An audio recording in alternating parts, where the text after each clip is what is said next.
Hello everyone, কেমন আছো সবাই? আমি চলে এসেছি একটা নতুন ভিডিও নিয়ে।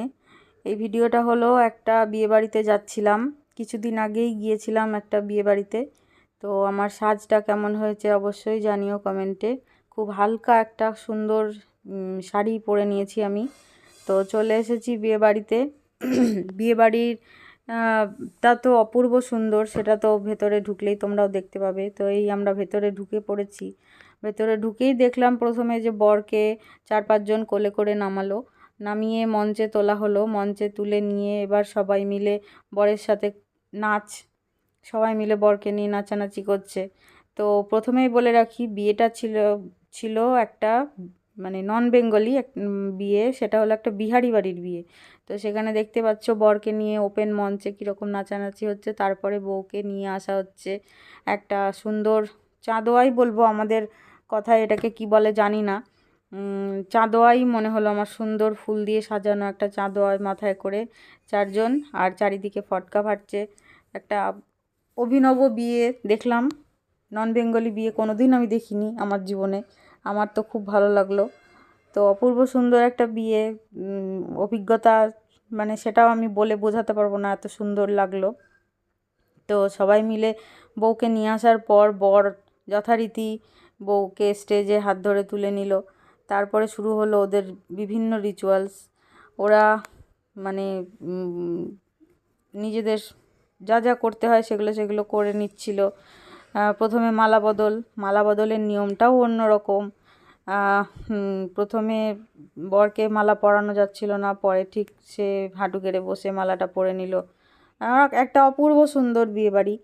তারপরে তো মালা বদলের পর্ব মিটে গেল। মিটে যাওয়ার পর একটা মানে বিজয়ী হওয়ার একটা মানে ব্যাপার, খুব ভালো লাগলো আমার। তারপরে একে অপরকে প্রণাম করে মানে নমস্কার জানিয়ে, আর সকলকে প্রণাম জানিয়ে নমস্কার জানিয়ে ওরা মঞ্চ থেকে নেমে গেল। নেমে যাওয়ার পরে চলে গেল ওদের মানে ওদেরকে নিয়ে যাওয়া হচ্ছিল আর কি মূল মঞ্চে, যেখানে সবাই আসছে আর কি মানে বর বউ দেখতে। তো সেইখানে নিয়ে যাওয়া হচ্ছিল। তা করতে করতেই আমরাও ঢুকে পড়লাম ভেতরে। ভেতরে গিয়ে দেখলাম যে অপূর্ব সুন্দর এই বিয়েবাড়ি। তো সেই বিয়েবাড়িতে ওখানে আরেকটা বিশেষ জিনিস দেখার মতো, সেটা হলো প্রত্যেকটা ছেলের মাথায় পাগড়ি। এটা একটা নন বেঙ্গলি বিয়ের হয়তো বৈশিষ্ট্য। এটাও একটা নতুন অভিজ্ঞতা দেখলাম। তারপরে দেখলাম আবার একটু ভালো করে দেখে নিলাম। তারপরে চলে আসলাম এদিকে স্টার্টারের দিকে। স্টার্টারে ছিল হচ্ছে চাট চাট ছিল, দই বড়া ছিল, ফুচকা ছিল, আরও কী সব ছিল আমার ঠিক এই মুহূর্তে মনে পড়ছে না। তো রিওর তো জানোই তোমরা, ও যেটাই খাবে সেটাই আগে আমাকে টেস্ট করাবে। তো রিও আমাকে টেস্ট করালো, এরপরে পাপুকে টেস্ট করাবে। আর ওর পাপুও যেটাই খায় আমাকেও একবার করে খাইয়ে দেয়, সেটাও তোমরা এর আগের ব্লগে দেখেছো। তো খাওয়ানোর কোনো ছিঁড়িছাটা নাই, গোটা মুখের মধ্যে লাগিয়ে টাগিয়ে একাকার করে। রিও সেটা করে না, রিও বেশ সুন্দরভাবে খাইয়ে দেয়।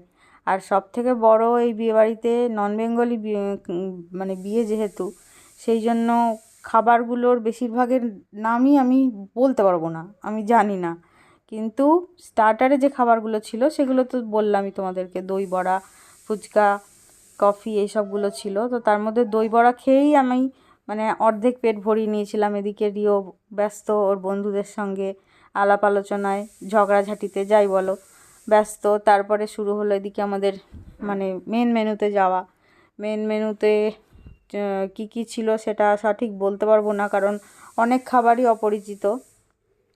তবুও নিলাম, প্লেটে রিওর নেওয়া হয়ে গেল। নিয়ে রিও তো নিয়ে খেতে শুরু করে দিল, আর আমিও নিচ্ছিলাম। নিয়ে ও বলছিল, আমাকে বোঝাচ্ছিল কোনটা কী খাবার। তা করতে করতে আমিও নিলাম দুটো একটা জিনিস। মানে যতই অপরিচিত খাবার হোক, একটু তো টেস্ট করে দেখতেই হয়। খাবার সব সময় টেস্ট করে দেখা উচিত কীরকম খেতে না খেতে। তো তারপরে চলে আসলাম অন্তিম পর্বে, সেটা হলো আইসক্রিম বা কুলফি যেটাকে বলছে আর কি। ওরা করেছিল কুলফি। কুলফি খেয়ে নিলাম। কুলফি খেয়ে নিয়ে সেই দিনের মতন মানে রাতের খাবার শেষ করলাম। তারপরে দিকে দেখতেই পাচ্ছ পুরোহিত মশাই, তারও মানে গেট আপটা অন্যরকম। তিনি বিয়ে দেওয়ার প্রস্তুতির জন্য চলছেন, আর আমরাও এদিকে বাড়ির দিকে রওনা দেব। কেমন লাগলো ভিডিওটা অবশ্যই জানিও। টাটা।